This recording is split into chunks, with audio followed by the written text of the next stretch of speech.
So wait, CAF is telling us that you can win a final, celebrate the trophy, carry it home, pop champagne, post with medals, post champions of Africa everywhere, and then later somebody sits in an office, reopens the file and says, actually, sorry, you people are no longer champions.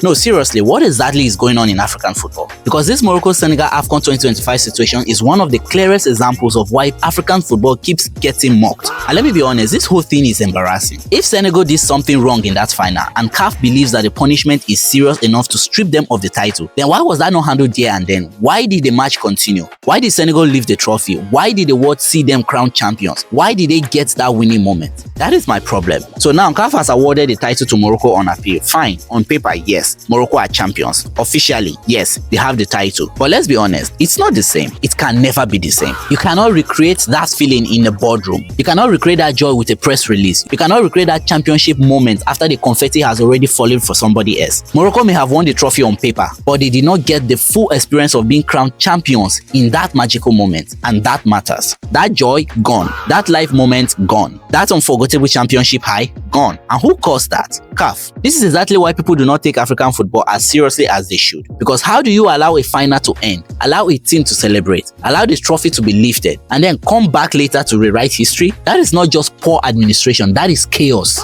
And let me say the suspicious part too, because a lot of people are thinking it. Recently, Morocco reportedly said they were not going to host the Women's AFCON. Then suddenly, out of nowhere, CAF appeal rules in their favor and hand them the AFCON title. Now, I'm not saying that's exactly what happened behind the scene, but come on, how do you expect football fans not to raise eyebrows? How do you expect people not to question the timing? How do you expect people not to wonder whether CAF is trying to please Morocco? Because let's be real, Morocco is one of CAF's biggest football powers right now. They have the stadiums, they have the structure, they have the facilities, they have what many African countries currently lack. So people will naturally ask, is CAF bending over backwards to keep Morocco happy? Is this football justice or political convenience? And honestly, I don't even fully blame Morocco here. My own frustration even shifts to Nigeria, because Nigeria is the giant of Africa. Nigeria is supposed to be that country that when others cannot host, we step in and say, don't worry, bring it here. But can we really say that today with confidence? No. We have stadiums in all the 36 states. But what is the condition of many of these stadiums? Terrible. Because if Nigeria had world-class stadiums across the board, if our infrastructure matched our football status, CAF would not be overly dependent on one or two countries with decent facilities. If Morocco says no, Nigeria should be able to say yes immediately, confidently, proudly. But we cannot. And that is why this whole thing is even deeper than just Morocco and Senegal.